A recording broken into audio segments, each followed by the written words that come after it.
আজকের পডকাস্টে এমন এক সত্য ভৌতিক ঘটনা শোনাবো যাতে আপনাদের গা শিউরে উঠবে। এই ঘটনাটি আমাকে পাঠিয়েছিল আমার এক বন্ধুর দাদা। ঘটনার নাম বিয়ের দিন কনের বদলে এলো মৃত দিদি। স্থান বিষ্ণুপুর, বাঁকুড়া। বর্ণনাকারী সুমিত মল্লিক, কনের খুড়তুতো ভাই। আলো নিভেছিল মাত্র 8 সেকেন্ডের জন্য, আর ওই 8 সেকেন্ডেই ফিরে এসেছিল রূপা। 3 বছর আগে মৃত, আগুনে পোড়া মুখ আর এক অসমাপ্ত বিয়ের প্রতিহিংসা নিয়ে। এই গল্পটা কোনো গল্প নয়, আমি যেটা বলছি সেটা আমি নিজের চোখেই দেখেছি। নাম আমার সুমিত মল্লিক, বিষ্ণুপুরের স্থায়ী বাসিন্দা। আমার মামার মেয়ে দীপ্তি বিয়ের দিন যা ঘটেছিল সেটা আমি কোনোদিনও ভুলতে পারবো না। আমি চাই এই কথাগুলো সবাই জানুক, কারণ এরপর থেকে এই রাজবাড়িতে আর কোনো বিয়ের জন্য ব্যবহার করা হয় না। কারণ সেখানে একবার কেউ ফিরে এসেছিল, যে ফিরে আসার কোনো কথাই ছিল না। রূপা আর দীপ্তি এই দুই বোন ছিল অসম্ভব কাছের, কিন্তু তফাৎ ছিল স্বভাবে। রূপা ছিল চঞ্চল, আবেগপ্রবণ, মাঝে মাঝে খুব হঠাৎ করে চুপ হয়ে যেত। কেউ কিছু বুঝে উঠতে পারতো না, আবার হঠাৎ খুশিতে নেচে উঠত। আর দীপ্তি ছিল শান্ত, পড়াশোনা ভালো, ঘরোয়া। 3 বছর আগে হঠাৎ এক সন্ধ্যায় রূপার ঝুলন্ত মৃতদেহ পাওয়া যায় বাড়ির দোতলায় ঘরে, যেখানে পরে দীপ্তির বিয়ের দিন রাখা হয়েছিল। ঘটনাটা তখন ভীষণ চাপা পড়ে যায়।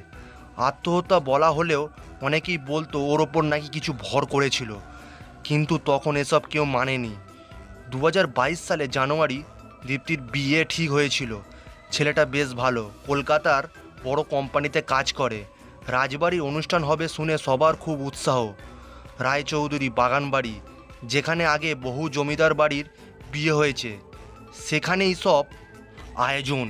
কিন্তু কেউ খেয়াল করলো না সেই ঘরটিকেই আবার সাজানো হয়েছে কনের ঘর হিসেবে, যেখানে রূপা আত্মহত্যা করেছিল। বিয়ের আগের দিন রাতে আমি দীপ্তির ঘরের দিকে যাচ্ছি, হঠাৎ দেখি ঘরের দরজা ভেতর থেকে বন্ধ, আর দরজার ফাঁক দিয়ে লাল আলো বেরোচ্ছে।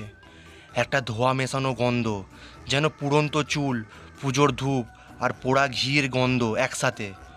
জানালা বন্ধ, আলো নিভে যায় হঠাৎ। চিৎকার করে ডাকলাম, দরজা ধাক্কা দিচ্ছি, হঠাৎ করে খুলে গেল। কিন্তু ফাঁকা ঘর, কেউ নেই। খাটের ওপর রেডি থাকা লাল বেনারসি, পাশে একটা পুরনো ফ্রেমে সাদা কালো ছবি রূপার। ছবির পিছনে কালি দিয়ে লেখা, এই বিয়ে আমার ছিল, এখনও আছে, পরেও থাকবে। ঠিক তখনই আমার রক্ত ঠান্ডা হয়ে যায়। সারা রাত দীপ্তিকে খুঁজে পাওয়া যায় না। ভোর রাতে পুকুর ঘাটে ওকে পাওয়া যায়, সাদা শাড়িতে, মাথার চুল এলোমেলো, ঠান্ডা চোখ। এ কোনো চেনা দীপ্তি নয়। শুধু একটা কথা বলে, আমার মালা কোথায়। সকালে আত্মীয়রা ঠিক করে মানসিক দিক থেকে চাপ পেয়েছে হয়তো, একটু রেস্ট দিলে ঠিক হয়ে যাবে। কিন্তু তখনই বাড়তে থাকে ঘটনা। এক গৃহবধূ বলল, বাথরুমে মুখ ধুতে গিয়ে আয়নার পিছনে দাঁড়িয়ে থাকা কাউকে দেখেছি, পায়ে চুড়ি, মুখ নেই। কাজের ছেলে বলল, দোতলার ঘরে কেউ গান গাইছিল। বিয়ের দিনে দুপুরে হঠাৎ প্যান্ডেলের ওপরে আলো পড়ে ভেঙে যায়, নিচে কারোর মাথায় লাগলো না, অদ্ভুতভাবে পড়ে গেল এমন জায়গায় যেখানে কেউ ছিল না। এক অতিথি এইসব কথা শুনে হঠাৎই অজ্ঞান হয়ে গেল। সে ঘুমের মধ্যে দেখছে কেউ তার বালিশের পাশে এসে ফিসফিস করে বলছে, আজ ওর গায়ে হলুদের মালা আমিই পরব। এদিকে দীপ্তি একদম শান্ত, মুখে কোনো কথাই নেই, কেবল মাঝে মাঝে বলে উঠছে, রূপা আবার ফিরে এসেছে, ওর বিয়েটা আজই হবে। বিকেলে মালা বদলের সময় আসে, সবাই নার্ভাস, তবু অনুষ্ঠান এগোচ্ছে। বরমণ্ডপে দাঁড়িয়ে কোণে লাল বেনারসি পরে এলো, মাথায় ঘোমটা, পায়ে নুপুর। কিন্তু যখন পুরোহিত মন্ত্র শুরু করলেন, হঠাৎ চারদিকে নিস্তব্ধ হয়ে গেল, আলো নিভে যায়। মাত্র 8 সেকেন্ডে আলো ফিরে এলো। যেটা দেখা গেল সেটা আমি কোনো দিনই ভুলব না। ঘোমটা সরিয়ে দাঁড়িয়ে আছে যে মেয়ে, সে দীপ্তি নয়। ওর মুখটা কেমন যেন ফ্যাকাশে, চোখ দুটো গভীর গর্তের মতো, মুখের এক পাশ আগুনে পুড়ে গেছে, ঠোঁটে সেই ঠান্ডা অশুভ হাসি। পায়ের নুপুর ছড়িয়ে ছিটিয়ে পড়ে আছে। আর ওর হাতে ছিল সেই মালা, যেটা রূপার বিয়েতে পরানোর কথা ছিল, যেটা 3 বছর আগে পরতে পারিনি সে। সবাই দৌড়ে পালাতে থাকে, কিন্তু আমি একটুও নড়তে পারি না। ওই মুখের দিকে তাকিয়ে আমি দেখতে পাই সেটা শুধু মুখ নয়, সেটা ছিল ফিরে আসা এক আত্মার প্রতিশোধ। রূপা 3 বছর আগের সেই মেয়ে, যার ভালোবাসার মানুষ অন্য কাউকে বিয়ে করেছিল তাকে ঠকিয়ে। রূপার আত্মহত্যার পিছনে অনেক কিছু লুকিয়েছিল। এখন আমরা জানি তখন সে বিয়ে করতে চেয়েছিল, পরিবার রাজি ছিল না। যাকে সে ভালোবাসতো সে নাকি তার ছোট বোনের জন্য প্রস্তাব পাঠায়। সেই অপমান, সেই ঘৃণা, সেই জ্বালা নিয়ে রূপা আত্মহত্যা করে। কিন্তু আত্মা রয়ে গিয়েছিল, ঘরটা ছেড়ে যায়নি। আর 3 বছর পর সেই বিয়েটা আবার হলে সে ফিরে এলো দীপ্তির শরীরকে ব্যবহার করেই।